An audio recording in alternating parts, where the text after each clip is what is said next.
decisões de quem quer ser usado por Deus. Deus quer homens e mulheres que estejam dispostos a ser usados por Ele. Primeiro, nunca darei ao Senhor algo que não me custe nada. Diga nunca, nunca. Diga mais forte, nunca, nunca darei ao Senhor nada ou algo que não me custe nada. Então, Samuel, segundo Samuel, capítulo 24, segundo Samuel, capítulo 24, verso, segundo Samuel 24, verso 21 ao 24, diz assim. Vocês têm livro online? Tem livro, gente? Isso. Então vamos lá. Diz assim: e diz, por que o Senhor e meu rei veio ao seu servo? Respondeu Davi, para comprar a sua eira. Fala, para comprar, fala. A sua eira. E edificar nela um altar ao Senhor, para que cesse a praga do meu povo. Araúna disse a Davi, o meu senhor e rei pode ficar com o que desejar, e oferecê-lo em sacrifício. Aqui estão os bois para o holocausto, e o debulhador e o jugo dos bois para a lenha. Ó rei, eu te dou tudo isso a ti. E acrescentou, que o Senhor teu Deus aceite a tua oferta. Mas o rei respondeu a Araúna, não. Fala, não. Não. Diga, não. Não. O que Davi falou para ele? Não. Faço questão de pagar o preço justo. Fala, preço justo. Preço justo. Não oferecerei ao Senhor, meu Deus, holocaustos que não me custe nada. E comprou, que não me custe nada, e comprou a ele os bois por 50 peças de prata. Diga amém? Amém. Para você entender um pouquinho rapidamente a história, presta atenção. A palavra de Deus diz lá em Êxodo, capítulo 33, que quando fosse fazer a contagem do povo, o recenseamento do povo, quando fosse fazer uma contagem de quantas pessoas, de quantos soldados havia em Israel, a Bíblia diz que cada pessoa ela tinha que dar uma oferta de resgate pela sua alma. Então a Bíblia diz que essa oferta era meio ciclo. O que era meio ciclo? Era muito pouco. Mas tanto o pobre como o rico também tinha que dar o mesmo valor. O pobre não dava menos e o rico também não dava mais. Era o mesmo valor. E Deus falou que se o povo não fizesse, então viria a praga. Presta atenção. Davi vai fazer uma contagem dos soldados, mas de alguma maneira ele não faz a oferta que Deus manda ele fazer, ou que qualquer um que estivesse no governo do povo teria que fazer. Nem o Davi ofereceu oferta por cada pessoa contada, nem cada pessoa foi lá fazer sua oferta. Aí a Bíblia diz que veio uma praga. Fala, veio uma praga. Que Deus falou lá em Êxodo 33 que viria uma praga. Fala, uma praga. Fala. E essa praga matou 70 mil homens. Quantos homens? 70 mil homens. E Davi, numa visão, ele viu o anjo do Senhor com uma espada. E o anjo ia matar todo aquele povo de Jerusalém, ia destruir Jerusalém. E Davi fala assim, não, pare Senhor, eu pequei, eu errei, eu falhei, mas esse povo, o que eles fizeram? Essas ovelhas, elas não têm culpa. Presta atenção. Aí Davi, ele se arrepende, ele decide fazer a oferta ao Senhor. Diga amém. Amém. Ele vai até a eira de um homem chamado Araúna. E lá o Araúna o recebe muito bem. E o Araúna pergunta, por que o senhor quer comprar? O rei fala, porque eu quero dar uma oferta para Deus. Eu quero oferecer holocaustos para Deus. Diga amém. Amém. E ele viu a nobreza do rei. E ele fala, não, eu te dou, rei. Pode pegar, é seu. É para Deus que o senhor vai dar. Então eu te dou tudo isso, é do senhor. Pode dar, e que Deus aceite a tua oferta. Sabe, irmãos, a gente vê em Araúna um homem de coração muito bom. Sabe, para o nome de certas pessoas estarem na Bíblia, irmãos, é porque essas pessoas eram relevantes. Sabe, e a Bíblia fala que esse homem, ele se dispôs, sabe, irmãos, muitas das vezes tem gente ruim na igreja, tem irmãos que não dá nada para ninguém, tem pessoas que não dá nada, tem irmão que não paga uma passagem de ônibus para alguém, tem gente que não dá, sabe, nada. Por exemplo, ele vai trocar os móveis da casa dele, ele vende, ele põe um anúncio, ele joga fora, mas talvez ele não dá. Existem pessoas que não dá. Tem pessoas que a roupa apodrece no guarda-roupa, mas ele não dá. Tem crianças que, sabe, o quarto de brinquedo dele faz um montanha de brinquedo, mas o pai e a mãe ensinam a dar. Sabe, tem pessoas que quando vai fazer campanha do agasalho na igreja, ele pega aquela roupa velha, rasgada, estraçalhada, que nem ele mais usa. Sabe, tem gente que fala assim: pastor, eu tenho uma geladeira lá em casa, eu estou dando para a igreja, você não quer pegar lá? Não, você chega lá na geladeira, só tem um probleminha. Qual é? Eu tenho que arrumar um motor. Então não é um probleminha, não é verdade? Na verdade, ele não quer dar uma geladeira, ele não quer pagar o carreiro para jogar fora, ele quer alguém que leva a tranqueira na casa dele. Mas graças a Deus em Budas Artes não tem gente assim, foi tudo para céu. Tudo desceu a céu, foi tudo para lá, sabe? Aí, irmãos, presta atenção. Então, tem gente que não tem esse coração de dar, sabe? Tem irmãos que vê as crianças da igreja, ele nunca deu um presente para uma criança, sabe? Eu incentivo os irmãos da nossa vida, eu falo assim: irmãos, se você estiver indo na loja comprar uma roupa para você, compra uma blusinha para uma criança da igreja, compra um material escolar para alguém, sabe? Compra alguma coisa. Vai ter festinha das crianças na igreja, seja o primeiro a dar, seja o primeiro a doar. Vai construir a sala da criança, seja o primeiro. Eu dou a televisão, eu dou o som, sabe? Então você tem que ser uma pessoa generosa. O cristão, ele é generoso, diga amém. Amém. Mas tem homem que é ruim, tem homem que é ruim? Sim. Tem homem que não dá calcinha para a mulher. Tem um homem que não dá nada, homem de vaca, assim, homem queca, munheca desse papai. Tem mulher também muquirana, sabia de mulher? Mulher é terrível. Mas olha para mim, presta atenção. Araúna não, Araúna era generoso. Mas por outro lado, Davi não era aproveitador. Tem muitos irmãos também que são aproveitadores. Tem muita gente que ele só tem as coisas porque ele quer ganhar. Sabe, tem gente que você vai na casa dele, tudo é porque os outros não queriam, sabe? E ele falou: não vai querer isso, não dá pra mim, sabe? Dá pra mim. Mas você já viu aquelas pessoas que querem ganhar tudo? Ele nunca dá nada. Ele nunca dá nada pra ninguém. Ele nunca é generoso. Davi não era assim. Então, Davi, ele queria dar uma oferta para Deus, ele queria dar um sacrifício, um holocausto para Deus. Mas ele falou assim: não, eu não quero dar nada para Deus. Eu não quero dar algo para Deus. Olha para mim, leva a sua cabeça. Eu não estou curtindo nada no celular, não. Estou curtindo a palavra de Deus. Olha para mim.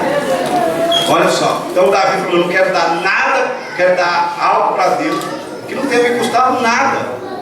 O problema não é você dar algo para Deus. Te custou alguma coisa? Então às vezes eu quero dar algo para Deus, mas que não me custe nada. Tem irmãos que não entendem o valor do jejum. Tem irmãos que não entendem o valor da oração. Esse dia nós estávamos em campanha lá de Casa de Paz, e nós colocamos os irmãos toda a igreja, com 3.200 irmãos jejuando durante 21 dias. E a gente falou: irmãos, vamos jejuar até 6 horas. Pastor, mas o jejum dá fome. É claro que vai dar fome, irmão. Senão não era jejum. Eu não gosto de ir para a vigília que dá sono. Meu irmão, se não der sono, não era vigília. Sabe? Então, eu tenho que entender que as coisas espirituais têm um preço. Eu quero crescer uma célula, tem um preço. Eu quero crescer no ministério de jovens, tem um preço. Eu quero crescer no reino de Deus, tem um preço. Eu quero crescer a igreja, tem um preço. Vai me custar alguma coisa. Vai me custar. Eu quero ser uma bênção na mão de Deus, vai me custar alguma coisa. Sabe? Jesus ensinou isso. Jesus falou: o grão de trigo caindo no chão, se ele não morrer, o que acontece com ele? Ele fica só. Então por que você vai ver muito irmão sozinho? Por que você vai ver muito líder sozinho? Por que você vai ver muito pastor sozinho? Porque ele até cai no chão, mas ele não morre. Ele é vivo para o ego, é vivo para a carne, é vivo para o eu. Então quantos irmãos não conseguem frutificar no reino de Deus? Quantos irmãos não conseguem multiplicar, ganhar almas, ganhar vidas? Por quê? Porque você está vivo.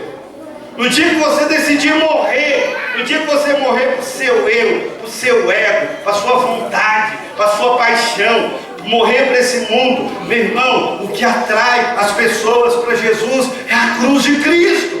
É as pessoas olharem você e ver você pendurado na cruz, enquanto você estiver aqui embaixo, cheio do seu eu, cheio da sua vontade, sabe? Qualquer coisa você chuta o balde, qualquer coisa você diz que roda baiana, sabe? Rodar baiana é coisa macumba, viu, irmão? Roda baiana. Qualquer coisa você quer brigar, você entra dentro do carro, parece um Kung Fu Panda, quer brigar com todo mundo, sabe? Então o que acontece? Você não vai atrair ninguém para Jesus. Por quê? Porque não te custa nada. Morrer custa alguma coisa. Mas ao mesmo tempo, morrer também é viver para Cristo. Viver para Cristo me custa alguma coisa. Tem que me custar alguma coisa. Sabe? Vai custar muitas das vezes os meus sonhos. Vai custar muitas das vezes, sabe, os meus projetos de vida. Eu lembro quando eu era adolescente, meu sonho era ser piloto de caça. Eu estudava na escola preparatória para ir ser piloto de caça. Eu sonhava em ir para a escola de aviação em Paratinguetá, lá em São Paulo, em Pirassununga. Eu falava, um dia eu vou ser da Força Aérea. Aí Deus me pega com 15 anos de idade, aceito Jesus. Com 17 anos, eu pastoreava a igreja. Deus falou, não, você vai ser pastor. Você vai ser pastor. Sabe, irmão, eu falo para você, foi o melhor investimento de vida que eu pude ter. O melhor investimento de vida. Desde os 17 a 18 anos, eu aceitei o desafio de ser pastor. Eu falo para você, eu voltaria tudo novamente e faria, porque eu sei que vale a pena você abrir mão, sabe? Você dizer, Senhor, cumpra em mim a tua vontade. Eu quero ser um instrumento nas tuas mãos. Eu quero ser uma bênção nas tuas mãos.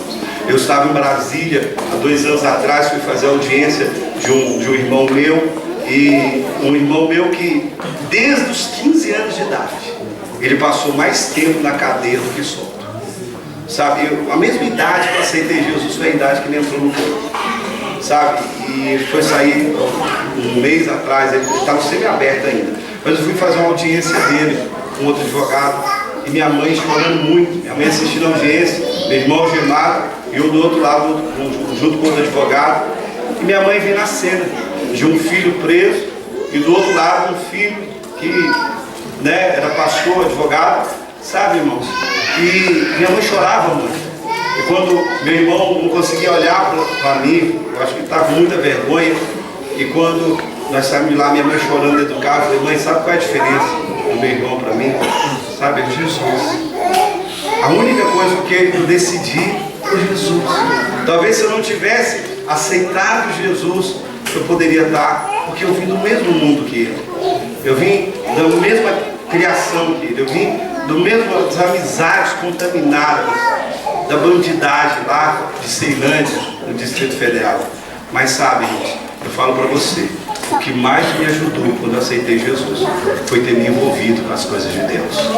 Sabe, as amizades que eu tinha no mundo eram tão forte, que se eu não tivesse me envolvido com as coisas de Deus, eu buscava fazer tudo na igreja. Olha, eu já varri chão da igreja, eu abria a igreja, eu limpava o chão. E a nossa igreja era metade dessa igreja, era muito pequenininha, sabe? E lá era cheio de irmãos, não tinha jovem, não tinha ninguém, sabe? E eu ficava desesperado, porque eu estava assim, a gente chega na igreja, a gente não quer viver mais errado. E eu olhava, só tinha menina feia na igreja. Eu falei, que Jesus, eu vou casar com... Aí tinha umas irmãs que falavam assim, irmão William, fica preocupadão, a mão é cego. Quando o Senhor prepara, você não olha para isso. Eu falei, meu Deus, mas assim...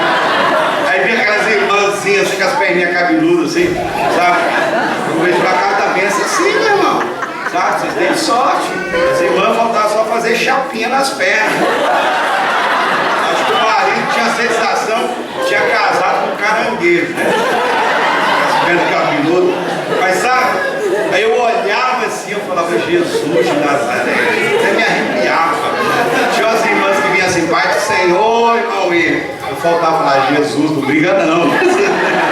Sabe? Mas Mas eu me envolvi em tudo, vigília. Eu lembro que quantas vezes eu vim, sabe, da pobreza, eu era muito pobrezinho, irmãos. E eu lembro que eu ia para vigília, e eu às vezes só tinha o dinheiro da passagem de ida, de voltar. Eu ia para o ponto de ônibus, tem um terminal do lado da catedral. Eu falava, moço, o motorista, eu preciso voltar. Eu fui numa vigília da igreja, não tem um jeito para voltar, você me dá, sabe, uma carona, não, eu ficava às vezes 2 horas esperando pegar uma carona. Eu lembro que uma vez, era 18 quilômetros, meu irmão, eu fui andando, sabe? Eu quero dizer para você, mas foi o que me sustentou. Foi o que me fez, porque os amigos do mundo eram muito fortes, sabe? Mas tudo aquilo ali me custava alguma coisa, meu irmão. Então, se você quer ser usado por Deus, vai te custar alguma coisa, vai te custar uma amizade, vai te custar essa amizade do Facebook, essa amizade do WhatsApp que está tirando você da presença de Deus. Vai tirar, talvez, vai custar as amizades da faculdade que está distanciando você de Deus. Vai custar, sabe, noites talvez de lágrimas, de jejum, de oração. Eu lembro uma vez, nós fomos fazer um jejum lá, 7 dias só na água. Sabe, irmãos? Para quê? Para nós multiplicarmos céus. Quando chegou o 5º dia, eu estava chorando com cãibra. Eu virei para Jesus e falei assim, Senhor, se eu entregar o jejum agora e comer, e começar mais 2 dias, fica valendo 5 mais 2, vai dar 7. Sabe? Aí Jesus não respondeu nada. Eu falei, tem que fazer os 7 dias. Mas agora em junho nós vamos fazer de novo. Os pastores vão ficar 7 dias lá trancados, vai ficar só na base da água, com o evento de colheita que vai ter no dia 26. Mas custa alguma coisa. Não, eu falo para você, eu não sei você, mas jejum para mim é difícil, porque eu como pra caramba, meu irmão. Sabe? Eu gosto de comer. Vocês gostam de comer, irmão? Sabe? Esse dia eu fui lá em Mogi das Cruzes, desci pro Bertioga assim, aí tem um lugar lá que vende uns pastéis assim, de 45 centímetros. Lá? Não, eu comi de 45, eu comi o de 18. Eu comi o de 18 porque eu estava de olho na coxinha, tinha uma coxinha assim de meio quilo. Irmão, coxinha é bom, não é? Coxinha, quem gosta de coxinha aqui? Irmão, uma coisa é verdade, dinheiro não compra tudo, mas compra coxinha. Você já viu alguém comendo coxinha triste? Você já viu algum suicida comer coxinha? Eu vou me matar, mas antes de matar eu vou comer uma coxinha. Não, coxinha é bom demais. Sabe, eu creio por isso que Deus me abençoa tanto do jejum, porque para mim é difícil jejuar. Sabe, irmãos? Às vezes me vai lá, faz 30 dias, 40 dias comendo uma vez só. Eu sou fortinho assim, meu irmão, mas é por opção mesmo, né? Porque eu brincadeira. Mas sabe, tem que custar, fala o seu lado, tem que custar, fala. Você quer ser usado por Deus, quer crescer a célula, quer ganhar a vida, mas não paga o preço. Ah, mas Jesus pagou o preço. Jesus pagou o preço da salvação sua, meu irmão. Sabe? Mas você muitas vezes vai pagar o preço pela salvação de alguém. Mas não porque o seu preço vai salvar a pessoa, não é. Mas para quebrar as resistências para essa pessoa aceitar Jesus. Diga amém. Tá lá. Você quer crescer a célula, você quer ganhar a sua família para Jesus. Tem mulher que fala, meu marido não tem jeito. Quantas semanas de jejum e oração você já tirou pelo seu marido? Sabe? Mas falar dele com a língua desse tamanho também. Tem homem também. Meu casamento não tem jeito. Quantas vigílias você já fez pelo seu casamento? Quantos livros? Olha pra mim. Quantos livros você já leu pro seu casamento? Tem irmão que fala assim, a minha vida financeira é uma droga, sabe? Mas quantos livros você lê para aprender a lidar com dinheiro?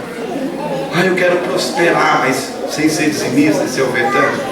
Tem que custar alguma coisa, meu irmão. Sabe? Sem pagar um preço. Olha para mim, ó.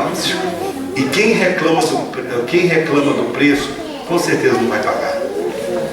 Sabe, você já foi numa loja assim que você já viu uma coisa bem cara, você fala, que é isso, moço? Não leva carteira não. Mas o que acontece? Se você reclamar, você não paga. Com certeza você não vai pagar. Entendeu? Às vezes você chega, vai ver uma exposição, tem um quadro lá de Van Gogh, 70 milhões de dólares. Você não paga. Eu não pago. Talvez se você falar, tivesse 70 milhões, eu também não pagava. Mas tem gente que paga. Por quê? Porque o valor não está só naquela obra, está nos olhos de quem vê. Quem está entendendo, diga amém. Você sabe que o valor da obra de Deus não está só na obra de Deus, está no seu coração. Sabe? Por isso que eu falo agora do segundo tópico, que é: não farei a obra do Senhor relaxadamente. O segundo tópico fala: não farei a obra do Senhor relaxadamente. Sabe? O que é relaxadamente? Fala assim, é frouxo. Fala, de forma frouxa, de forma mole, desleixada, porca, lambão. Jeremias 48:10: maldito aquele que fizer a obra do Senhor relaxadamente. Diga: maldito aquele que fizer a obra do Senhor relaxadamente. Jeremias 48:10. Olha para mim. Irmãos, você quer ser usado por Deus? Decida não fazer as coisas de forma relaxada. Amém? A obra de Deus, irmão, você tem que fazer com carinho. A Bíblia diz, né? O zelo da tua obra me consome, da tua casa me consome. Sabe? O zelo, o cuidado das coisas de Deus tem que te consumir. Sabe? Vai cuidar das crianças, eu vou me preparar. Tem irmão que fala assim: não deu certo como líder de adulto, vou liderar criança. Não, meu irmão, você não tem que liderar criança porque você não deu certo com adulto. Você tem que liderar porque você ama crianças. Sabe? Você tem que amar. Você tem que ter o coração nas coisas de Deus. Você tem que ter carinho. Vai cantar. Eu lembro, eu sou da época da Casa da Bênção. Eu acho que não sei se vocês têm irmãos aqui que é dessa época. Mas que os irmãos, a gente ia dar oportunidade, os irmãos falavam assim: ó, Pai do Senhor, irmão, eu não sei cantar muito bem não, mas Pai Jesus. Tem alguém aqui dessa época? Tem algum dinossauro aqui dessa época? Que nem eu. Não era assim? A primeira igreja que eu dirigi, tinha uma irmãzinha que ia cantar, ela cantava assim: bate palma, palma, palma, bate palma. Irmão, me arrepiava assim. Só não tomava o microfone dela, eu falei: ela está aqui uns 30 anos na minha frente, mas dá vontade, era triste. Mas ela já começava assim: mano, eu não sei cantar muito bem, minha voz tá rouca, e colocava aquele monte de desculpa na frente para justificar que ela cantava feio pra caramba. Sabe, meu irmão? Mas a gente tem que fazer as coisas para Deus. O pessoal do louvor vai ensaiar, faz com carinho. Já viu o pessoal que mais dá trabalho na igreja, o pessoal do louvor às vezes, mas aqui eu acho que não tem problema, às vezes o pessoal que é bem afinado, né? Então, de parabéns. Mas tem lugar que é difícil. Tem lugar que tem irmão que vai fazer a célula, estuda a mensagem. Sabe, tem irmão que vai pregar, ele passa a semana toda vendo mensagem, ele tem a semana toda para preparar a mensagem, não prepara. Aí chega na hora, troca Jesus por Genésio. E as pessoas percebem, ele tem que gritar. Por quê? Porque ele tem que justificar, muitas das vezes, porque ele não tem. Irmãos, olha para mim. Não se iluda um pregador de televisão. Não se iluda um pastor de televisão, de DVD, de vídeo. Olha para mim. Sabe? Dê valor para os seus pastores. Verdade, Jesus. Dê valor à sua igreja. Sabe? Então, tem muito irmão que se empolga, sabe? Vocês querem crescer? Faz tudo com zelo, com carinho. Sabe? Uma coisa que a gente sabe do missionário de Junina, que ele é excelente em tudo que ele faz. Sabe? A equipe dele. Isso tem que ser uma marca para os jovens que estão chegando. Diga amém? Fazer as coisas com zelo, com carinho. Vou limpar, pode limpar o chão, eu vou fazer com carinho. Eu vou liderar com carinho. Vou fazer os meus primeiros passos, vou fazer com cuidado, com amor. Comecei, vou terminar. Tem irmão que começa a consolidação de alguém, ele para no meio do caminho, ele faz de qualquer jeito, sabe? Ele para, ele não termina. É para fazer o curso das águas e larga no meio do caminho, sabe? A pessoa é para cuidar, para fazer algo para Deus, para gerar, sabe? Tudo mal feito. Eu não sei se aqui tem, mas lá em Santos, às vezes a gente sofre muito com pedreiro, com tudo que termina com ele. Pedreiro, marceneiro, um monte de coisa assim. E principalmente se for da igreja, sabe? Irmãos da igreja que são lambão. Sabe? Você quer passar raiva, às vezes você contrata serviço de irmão da igreja. Mas graças a Deus vocês não têm esse problema. Desceu tudo para certo.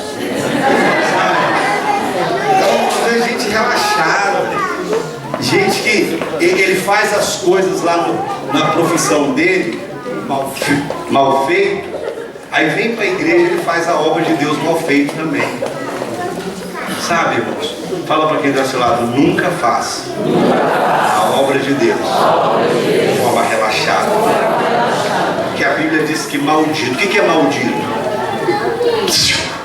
Maldito é uma pessoa amaldiçoada. Então quem faz a obra de Deus relaxadamente vive debaixo de maldição. Eu não sei o que eu fiz para merecer isso. É só olhar. Olhe se talvez eu não tenho feito a obra de Deus de forma relaxada. Terceiro, buscarei graça. Diga, buscarei graça, sabedoria e unção para fazer a obra de Deus. O que é graça aqui nesse sentido? Graça aqui não é o sentido do favor e merecido de Deus, não é isso. Mas graça no sentido de simpatia. A Bíblia diz que a igreja primitiva caía na graça do povo. Diga amém? Então a igreja primitiva, isso, às vezes eu sou meio desastrado, senão é melhor tirar isso aí, meu irmão, que está filmando ali, vai que eu tropeço aqui. Isso aí, de crente é maldoso, crente põe no YouTube, né? Entende? Olha para mim, de graça. A Bíblia diz lá em Atos 1:8, mas receberão poder quando o Espírito descer sobre vocês, o Espírito Santo descer sobre vocês, e serão minhas testemunhas em Jerusalém, em toda a Judéia e Samaria até os confins da terra. Atos 1:8. Então, o que é graça de Deus? Essa graça que você vai ter, sabe, irmão, essa bênção. Tem irmãos que ele é abençoado para ganhar pessoas.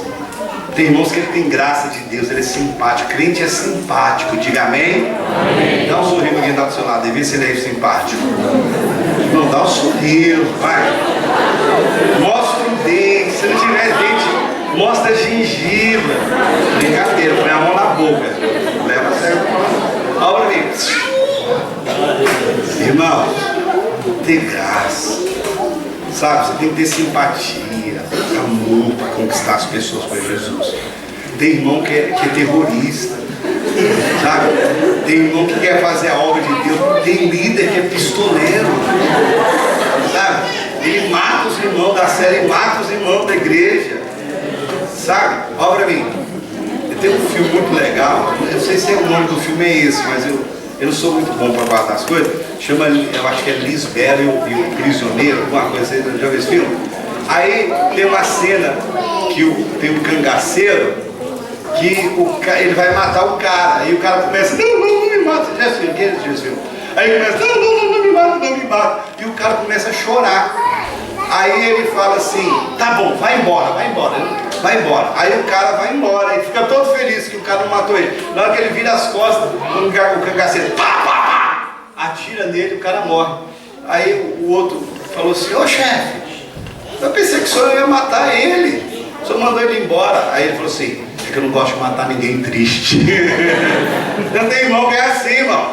Tem líder que é pistoleiro, ele acaba de matar a fé do irmão, ele acaba de acabar a cela do Jó. Tem Jó que chega na igreja, tem os irmãos mais velhos que gostam. Que é isso, esse Jó, coisa tudo esquisito, esse negócio de luz. Não, fica quieto, você não ganha alma, pelo menos fica quieto. Sabe? Não fala de ninguém, sabe? Você sabe, quando o diabo não vem, ele manda quem? Fala, fofoqueiro, fala. O diabo não vem, ele manda fofoqueiro. Então tem irmã na igreja que de vez ter graça para ganhar, para cuidar dos mais jovens, ela começa.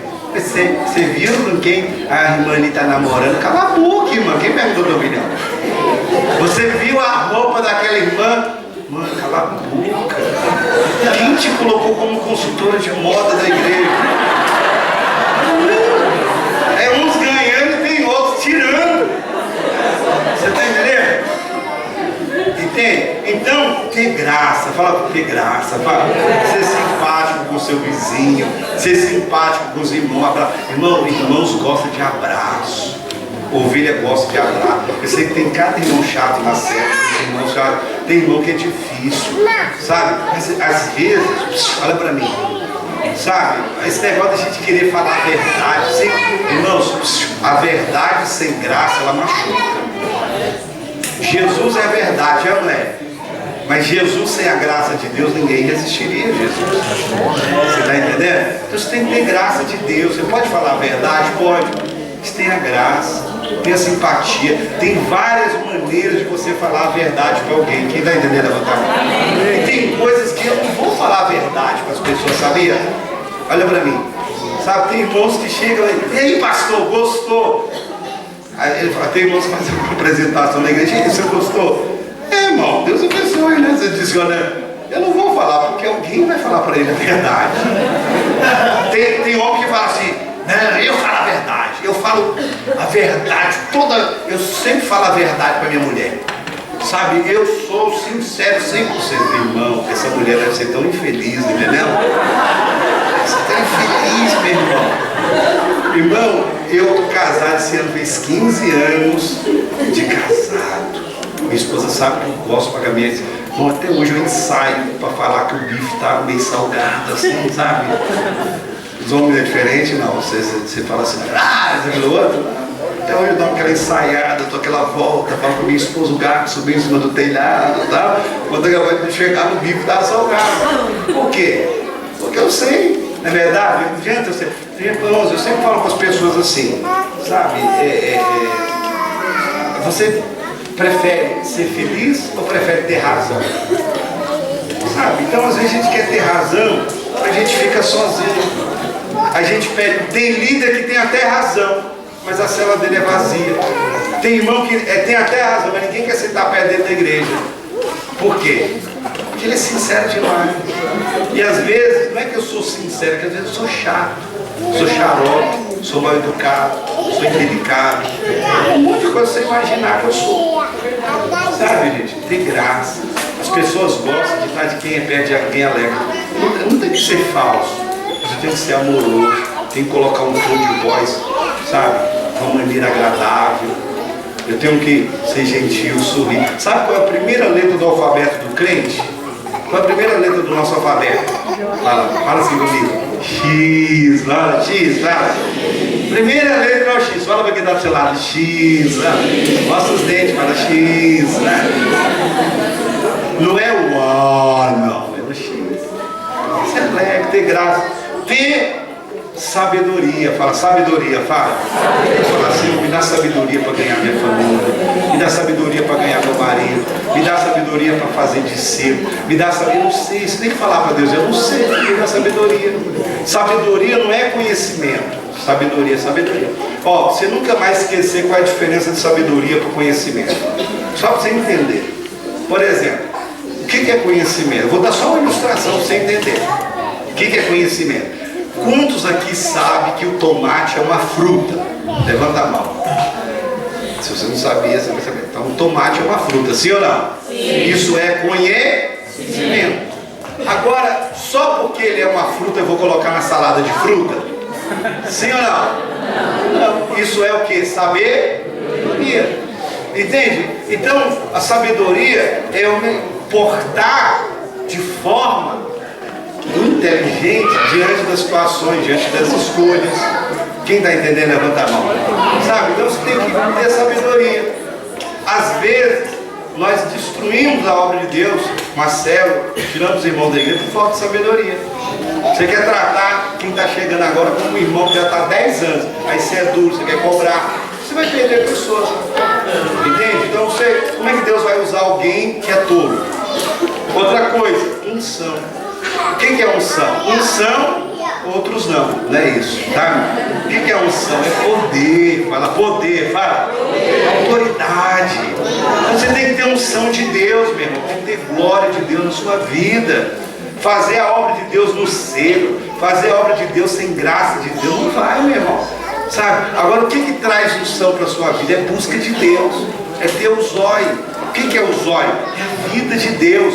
Foi o que Jesus falou. Eu vim para que vocês tenham zóio, que vocês tenham vida abundante. Essa vida abundante é o que? A palavra zóio é a vida de Deus. Então você tem que ter vida de Deus em você. Como é que eu tenho vida de Deus? Quando eu oro, quando eu jejuo, quando eu faço meu devocional. Então você tem que ter vida de Deus, irmão. Você tem que gastar tempo chorando na presença de Deus, orando de manhã. O melhor do seu tempo pela manhã você tem que dar para Deus. Como é que você quer ser usado por Deus? Ajoelha, está doendo, sabe? Passa 3 horas no Facebook, no Zap aí, sabe? Passa no zigue-zague, como diz o apóstolo, não é? Passa tanto tempo vendo filme, no videogame, aí começa a ler a Bíblia, abre a boca, parece um hipopótamo. Você tá entendendo? Então, como é que você quer que Deus te usa desse jeito? Sabe? Não lê Bíblia, não ora, não tem graça de Deus. Na hora que ele está falando, vamos orar, irmão, está todo mundo orando, você fica olhando para a parede, assim, sei lá, vocês ficam procurando. Quando tinha ventilador, porque tem gente que fica olhando quando as voltas, o ventilador tá. Aí ele dá, só pode, ele fica olhando. Vamos orar, meu irmão, tem graça de Deus. Se você não consegue orar aqui dentro do prédio da igreja, eu duvido você orar na sua casa. Se você não lê Bíblia aqui, eu duvido se você lê Bíblia na tua casa, meu irmão. Então ter vida de Deus. Tem irmão que a gente chama para orar, 3 minutos já acabou a palavra. Não tem argumento para Deus. Por que não tem? Porque não lê Bíblia. Tem vida de Deus. Quer ser usado por Deus, tem que ter unção de Deus. Suas mãos têm que ter poder de Deus para curar. A sua boca tem que ser, sabe, a boca de Deus. Você é um profeta de Deus, meu irmão. Você fala em nome de Deus. Você não pode ficar aí, eu acho, eu penso a vida toda. Você não é filósofo, irmão. Nós somos bocas de Deus, instrumentos de Deus. Quer ser usado por Deus? Tem unção. Eu duvido se você tiver unção, se a sua célula não cresce. Eu duvido se você tiver unção, se a sua liderança não cresce. Se os jovens não crescem, crianças não crescem. Ninguém resiste à unção e o poder de Deus, meu irmão. Você tem que ter glória de Deus na sua vida. Vai fazer a célula? Tem que ter glória de Deus. Vai fazer uma reunião de discípulos? Tem que ter glória de Deus. Vai fazer até um velório? Tem que ter glória de Deus ali, meu irmão. As pessoas têm que ver que você é diferente. Eles têm que ver que é um óleo, algo de Deus. Eles não conseguem falar, sabe? Eles não entendem. Eles falam assim, olha, eu sinto um zen, assim, quando eu estou perto de você, sabe? Parece um mantra, não sei, parece uma energia. Quando eu entro na sua casa, eles não sabem o que é. Mas nós sabemos, é o poder de Deus, é a unção de Deus sobre a nossa vida. Diga amém? Nós temos que ser crentes, cheios do poder de Deus, cheios de Deus, cheios de unção de Deus. Não tem capeta que vai resistir você. Não tem demônio que vai resistir você.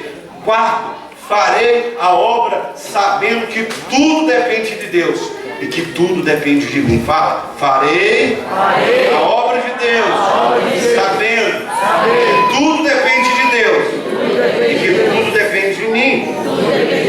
Filipenses 2,13 diz, assim meus amados, Filipenses 2,13, assim meus amados, como sempre vocês obedeceram, não apenas na minha presença. Tem gente que só faz as coisas que o pastor tiver, né? Porém, muito mais agora na minha ausência. Quer dizer, o povo trabalhava mais na ausência do pastor que na presença do pastor. Põe em ação a salvação de vocês com temor e tremor. 13. Pois é Deus quem efetua em vocês tanto querer quanto realizar. Fala, tanto querer quanto realizar. Então, quem é que nos usa? Fala, é Deus. Fala. Então, a obra é de Deus. Você não pode governar, você não pode liderar com a sua mente.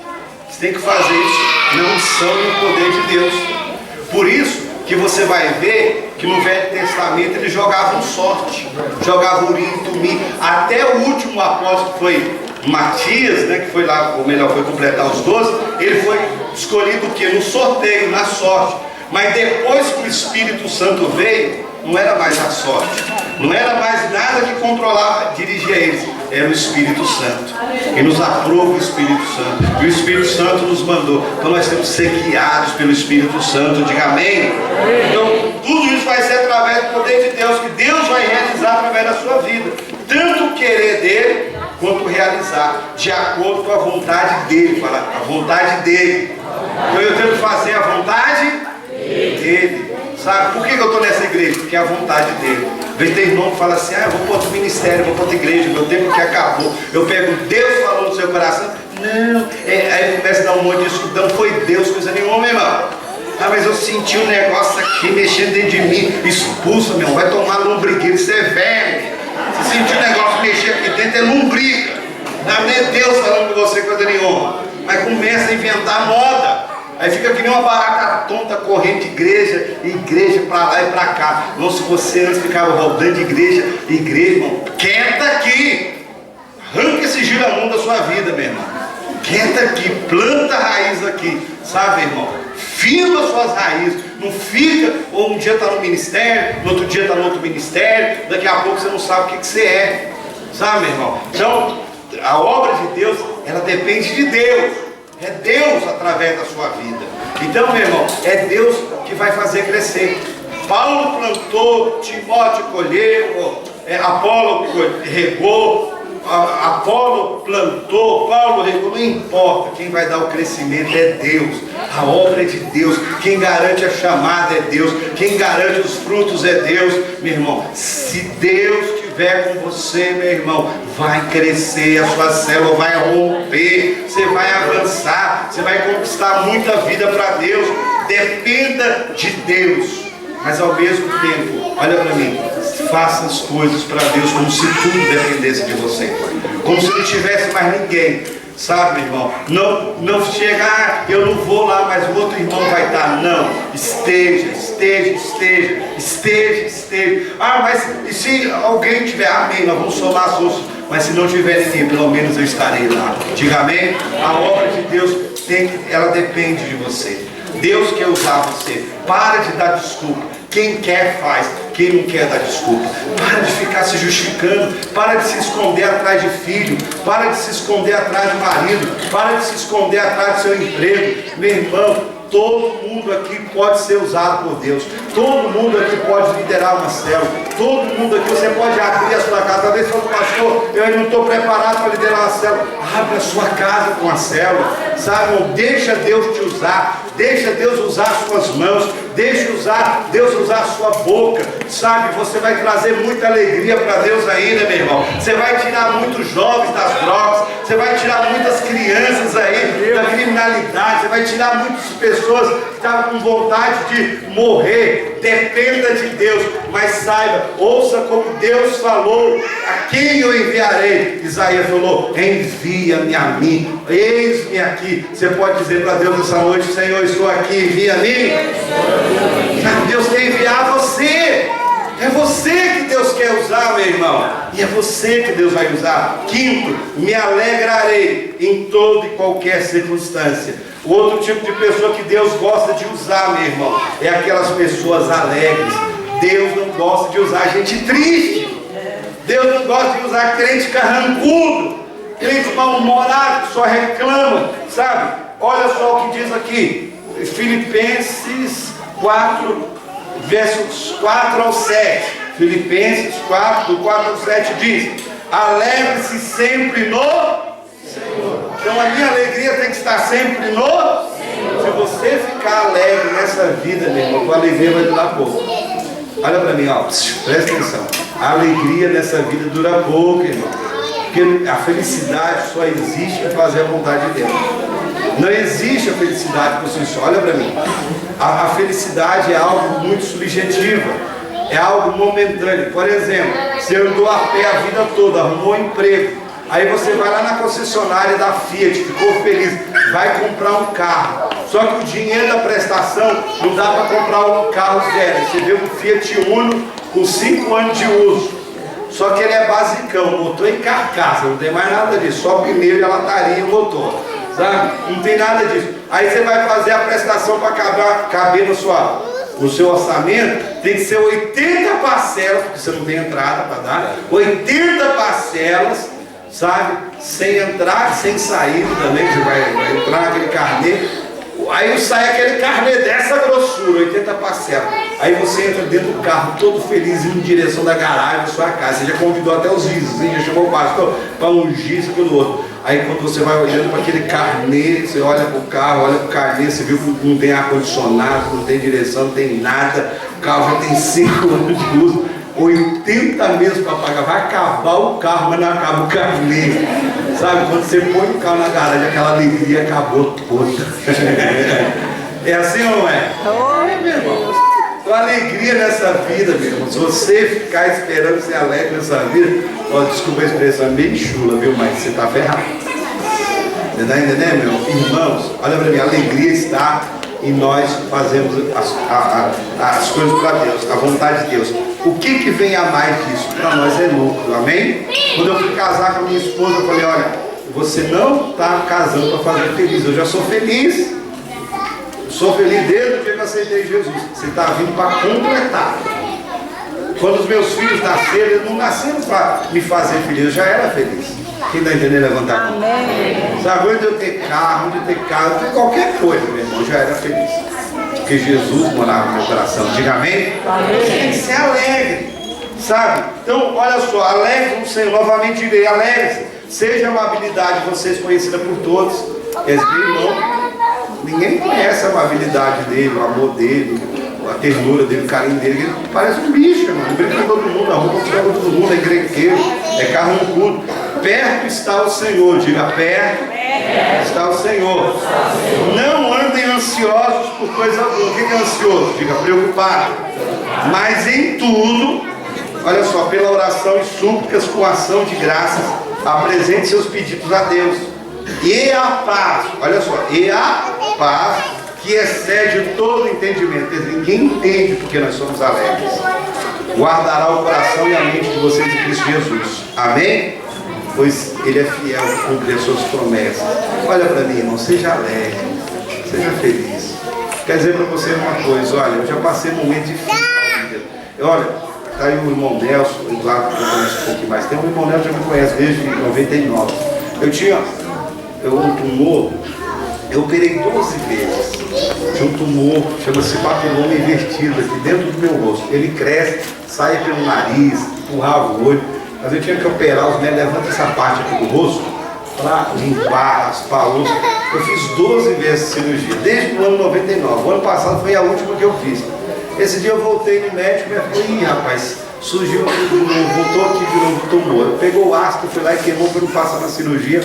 Mas eu quero dizer para você uma coisa, isso nunca me parou na obra de Deus. Quantas vezes eu fui pregar, meu irmão, eu estava pregando, o nariz começava a sangrar, porque sangrava muito. Eu crescia aqui, qualquer coisa saía. E às vezes eu mandava os irmãos fechar os olhos, ia lá no banheiro rapidinho, os irmãos orando, pregando, eu ia e colocava papel higiênico, colocava guardanapo, que estivesse na frente, para parar de sangrar. E nunca me parou. Sabe, irmãos, eu falo para você, eu sofri muito. Sofri, principalmente os pós-operatórios, é muito terrível. Mas isso nunca me parou na obra de Deus. Sabe, e é assim que nós temos que ser, nada pode te parar. Você tem que ser alegre. Eu vou ficar revoltado, voltou de novo, a gente opera novamente. Se Jesus me curar, amém. Se não curar, não importa, você vai recuperar o resto da vida. Porque eu lembro que eu aceitei Jesus com 15 anos de idade. Sofri um acidente que eu sobrevivi num atropelamento de um carro, 100 km por hora o carro estava. Fiquei internado, saí de cadeira de rodas no hospital, sabe? Não foi um sofrimento. Então de 15 anos para cá, o que eu vivi já é lucro. É lucro, meu irmão. Se Deus me der a chance de viver mais 20 anos, 20 anos eu vou estar fazendo a obra dele com alegria, sabe, irmão? Então, eu quero dizer para você, já passei momentos difíceis, já coloquei muitas das vezes leite, água no leite dos meus filhos quando era pequeno para render o leite, porque não tinha dinheiro para comprar mais leite, e tinha que fazer no natural, que de dia o moleque descobria. Você está entendendo? Quantas vezes já preguei na igreja, pregava, às vezes até levantando a fé, a prosperidade, o sapato estava lá, não podia nem mexer aqui no púlpito, que o sapato estava furado, embaixo estava rasgado. Você está entendendo? Quantas vezes já fui no mercado e comprei carne moída, falava, vou pôr em R$2 aí colocava, deu R$2,50, não, R$2, eu só tinha R$2, sabe? Mas em tudo, eu falo para você, meu irmão, em tudo Deus me ensinou a ser alegre, ser contente. Aprenda a ser contente.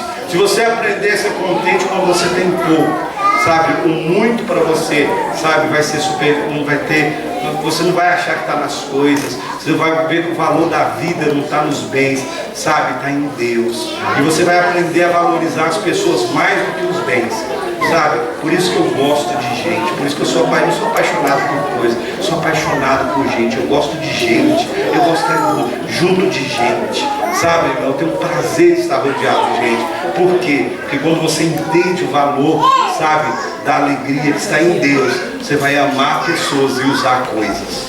Agora, quando você coloca a sua alegria nas coisas, você vai usar as coisas, você vai usar pessoas que vai amar as coisas. Quem está entendendo, levanta a mão. Seja alegre. Sabe, Deus quer usar pessoas alegres. Deus quer usar pessoas contentes. Diga amém. Amém. Sexto, não farei a obra do Senhor reclamando ou murmurando.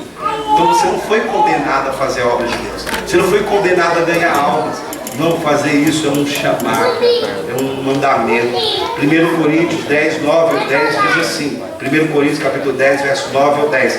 E não se queixe, como alguns deles se queixaram, e foram mortos pelo anjo destruidor. Essas coisas aconteceram a eles como exemplos, e foram escritas como advertência para nós, sobre quem tem chegado o fim dos tempos. Amém?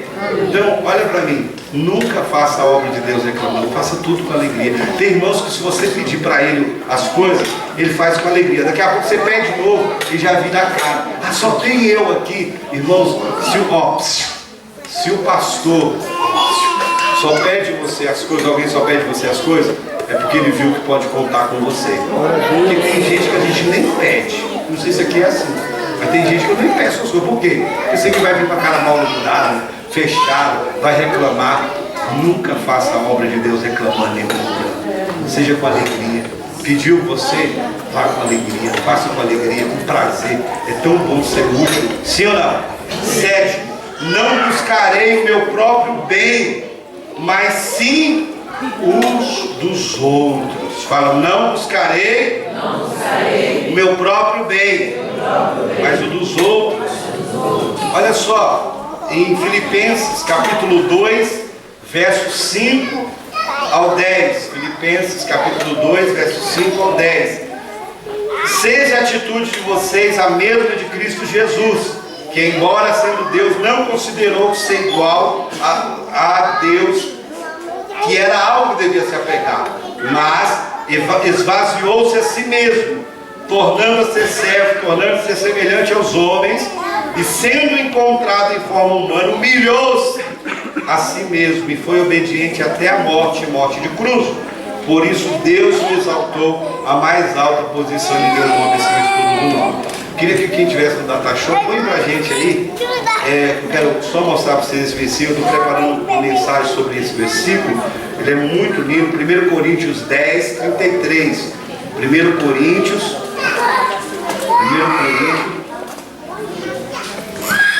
10, 33. Colocou aí? Cadê o irmão Data Show? Cadê o nosso sonoplasta aí? 1 Coríntios 10, 33. Olha só o que diz. Assim como também eu procuro agradar a todos. Tem crente que fala assim, eu não tenho que agradar o homem. Calma aí. Eu não tenho que agradar o homem quando a vontade do homem é sobre a vontade de Deus. Mas nós temos que agradar as pessoas. Olha o que Paulo fala. Assim como também eu em tudo. Fala em tudo. Fala. É só a metade? Não, em tudo procura agradar só mesmo de gente? Não. Ele fala agradar a todo. Não buscando meu próprio proveito, mas o proveito de muitos, né? Para que sejam salvos. Por que eu vou buscar agradar as pessoas? Não é fazer o capricho das pessoas, irmãos. Olha para mim. Eu vou procurar agradar as pessoas me tornando agradável, simpático, generoso, sabe? Um bom vizinho, um bom amigo, um bom ouvinte, alguém solidário. Sabe para quê? Para poder salvar essas pessoas. Eu garanto para você, ó, sabe? No Alcorão não existe a palavra amor. O Alcorão é a Bíblia dos muçulmanos. Não existe a palavra amor. Por isso que quando a igreja vai para esses lugares onde tem muito muçulmano, e ela começa a expressar atos de amor, um monte de muçulmano vai se convertendo. Porque eles entendem que o significado do verdadeiro amor. Sabe, irmãos? E assim somos nós. Se você viver só para o seu bem, olha para mim, você não vai conseguir tocar o coração das pessoas. Você quer tocar o coração das pessoas? Viva para os outros. Viva para agradar as pessoas. Aí tem gente que fala assim, mas nem Jesus agradou a todos. Sabe, mas sem o ditado do mundo, irmão. Mas nós temos que nos esforçar para agradar. Paulo falou, eu procuro agradar a Deus. Se depender de você, preste atenção, não é fazer os caprichos dos outros. Quem está entendendo, levanta a mão. É ser gentil, é ser agradável, é estender a mão. Diga amém? Amém. E oitavo, para nós orarmos, tereis filhos espirituais. Diga, tereis filhos espirituais. Você quer ser usado por Deus? Você tem que decidir ter filhos espirituais. 1 Tessalonicenses, capítulo 2, versos 19 ao 20. 1 Tessalonicenses 2, 19 e 20 diz: pois quem é a nossa esperança? A alegria ou coroa em que nos gloriamos perante o Senhor na sua vida? Não são vocês? De fato, vocês são a nossa glória e a nossa alegria. Amém? Sabe qual é a alegria do pastor? Tem gente que acha que pastor, a alegria dele é um carrão, é uma casona. Não, a alegria de um verdadeiro pastor são as ovelhas, são os líderes, são os irmãos. Vocês são as coroas dos seus pastores. Vocês são a coroa. Mas olha bem para mim. Uma das coisas que Satanás mais afeta é uma coisa chamada, olha para mim, paternidade. Estava conversando com o irmão Nelson, por isso que o irmão Eduardo estava dentro do carro. Você sabe qual é a terceira data no Brasil que mais vende no Brasil? Quem sabe? Qual é a terceira data que mais vende no Brasil? Primeiro é Natal, depois Dia das Mães. E depois, qual é o terceiro? Qual é o terceiro? Dia dos Namorados. Dia dos Namorados. Depois vai vir Dia das Crianças. Depois, lá atrás, vai vir Dia dos Pais. E pai é assim. Pai investe, pai gasta no filho. Aí ele vai ganhar no Dia dos Pais um cartão de R$1,50. Tipo assim, pai, sou o melhor pai do mundo, seu paizão. Olha para mim. Nós vivemos num país que o Brasil tem a senhora. A mãe de Deus. Deus tem mãe, Deus não tem pai, Deus tem mãe. Que o maior amor é o amor de mãe. E amor mesmo é de mãe. Nós vivemos num mundo, presta atenção, que é o pai que é pedófilo, é o pai que espanca, é o pai que vai beber cachaça e deixa os filhos passar necessidade, é o pai que estrupa, é o pai que saiu para comprar cigarro e nunca mais voltou. Sabe por que Satanás faz isso? Olha para mim. Porque ele consegue ferir a paternidade. Por isso que você vai ver um monte de meninos boiolinha, homens frouxos, homens que você vai falar com ele casado, ele faz biquinho de choro, você dá uma dura nele. Homem casado, que a casa está caindo, e ele chega, está faltando a sua dentro de casa, ele chega em casa com um videogame de R$2.000, dizendo: amor, o que eu comprei para a gente brincar? A mulher quer grudar no pescoço dele. Homens que são moleques, homens que, se a mulher não pagar a conta de luz, o que acontece? A luz corta. Homens que não são homens, são meninos grandes, homens com atitude de moleque, homem irresponsável, homem tanga frouxa, homem que tudo que a mulher pergunta para ele: você que sabe, querida. E depois reclama que a mulher dele manda em casa, que ele é um banana. Mas sabe por que isso tem acontecido? Porque Satanás tem ferido a paternidade do homem. Sabe por que Satanás faz isso?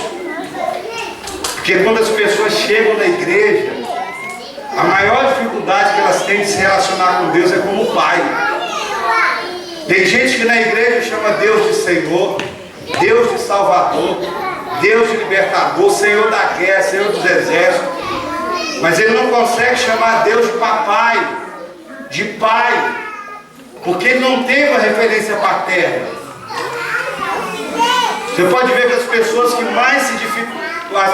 mais tiveram dificuldade com seus pais São as pessoas que mais têm dificuldade de se relacionar com Deus como Pai. Mas quando Jesus veio aqui na terra revelar Deus, Ele não veio revelar Deus. A maior revelação do Novo Testamento não é Deus como Salvador. Deus já era Salvador no Velho Testamento.